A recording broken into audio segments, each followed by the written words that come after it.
Hey folks, Shawn Plummer over at the Annuity Expert. In today's video, I'm going to go over what I would recommend if a 73-year-old had to take RMDs and didn't need the money. Okay, so for those of you who don't know, with qualified tax deferred accounts, your 401k, IRA, thrift savings plan, 403b, basically your retirement accounts that haven't been taxed yet. The IRS says that at age 73, hey, retiree, you've deferred your taxes long enough. It's start to take money out of those accounts and start paying taxes on those, okay?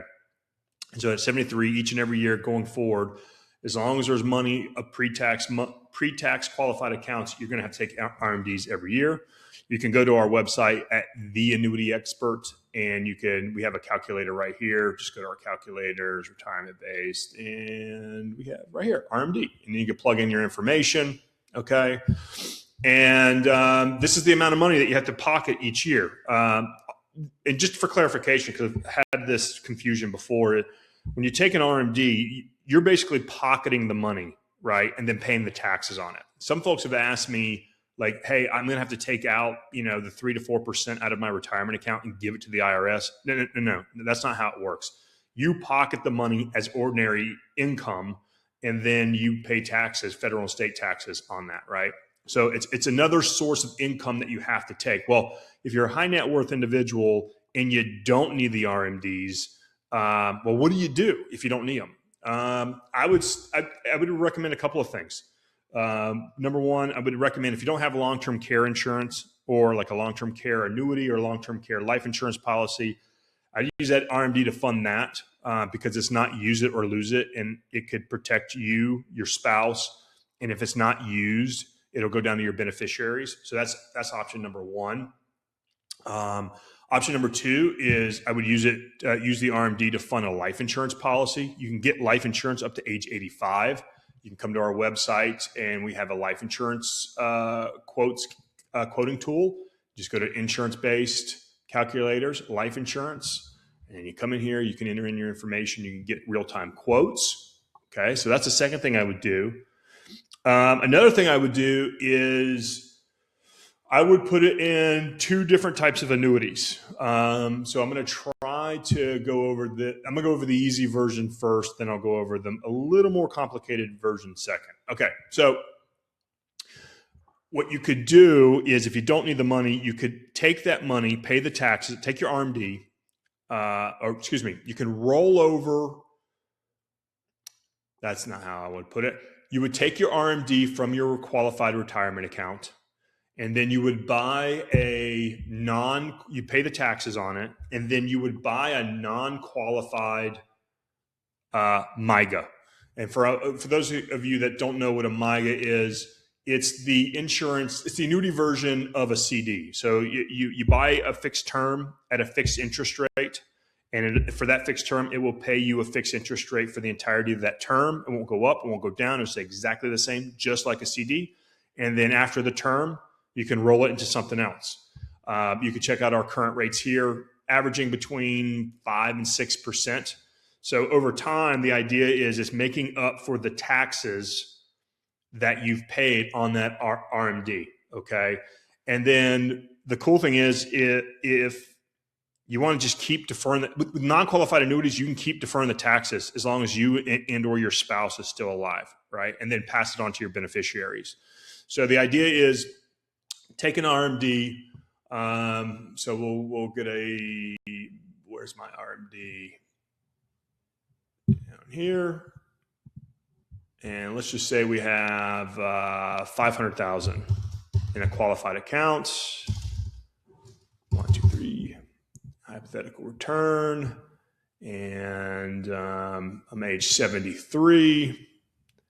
And so my RMD would be a 500,000 would be 18,868. So I would take the 18,868 and I would put it in I would pay taxes on it like normal. And then I would put it in this MYGA, guaranteed an interest rate. And, depending on the state you live in, you could be making up the taxes in a matter of 2, 3, 4 years, right? At 30% for like a state like California, 5, 6 years, you'd make up that cost. And I would just keep doing that each and every year. Just keep adding to these MYGAs and get this interest rate. Okay. So, and when you buy that new MYGA, it's a non-qualified annuity. So there's no contribution limits. There's no RMDs. You can just keep growing it, build up the balance, and keep deferring the taxes on the gains. Okay. And then when you die, your spouse will have a choice. They can either cash it in like normal in a lump sum or over a period of time, or they can exercise the spousal continuance provision. And what that means is a spousal beneficiary can continue the contract as if the deceased spouse is still alive, right? And then keep deferring the taxes even longer for that surviving spouse's lifetime, okay? And then when that surviving spouse dies, then it passes down to your beneficiaries, let's just say your kids, and then they can take out the money either in a lump sum over a period of time. It's their choice. And then they would have to pay taxes on those gains afterwards. So it's just a way, hey, I don't need the money, give it a fixed rate, grow it over a fixed period of time. Eventually it will catch back up to the original amount prior to taxation on the RMD. And then just tell your options to your spouse when you die. If they don't want to pay the taxes because they're high net worth individuals and they're worried about getting to a higher tax bracket, they can just pick up the contract and continue it as if the deceased is still alive. When they die, when the surviving spouse dies, kids inherit it, and then they'll have to pay taxes on the gains over, over a series of years or in a lump sum, their choice. Okay, so that's the easy route. The other route is you could roll it over into an annuity with a enhanced death benefit. In today's example, I'm going to use the Athene Agility 10. And an Athene Agility 10, the way it works is it's a no-fee fixed index annuity, so you don't lose money in the market. It grows tax deferred, and it has this enhanced death benefit that includes a 50% bonus plus interest that you earn on it. And the 50% bonus that's in this annuity can't be really accessible in a lump sum while you're alive. But when you die, or excuse me, when the owner dies, the beneficiaries will be able to collect on that 50% bonus plus interest that's earned while the owner was alive and take it out over a 5 to 10 year period. Okay. And then what happens is while you're taking RMDs out, you're maintaining some sort of original of the balance, assuming that it performs well. Okay. So I'm going to kind of give you an example. Once again, this is complicated, a little complicated, but at a high level, I want to show you kind of the idea of what we typically recommend. So the first scenario we're going to show you, I call this the Great Depression scenario. This is if the sky came falling down, stock market crashed, everyone's losing money in their IRA, in their 401k. This is 1929 all over again, okay? Zero returns over the next 3 years.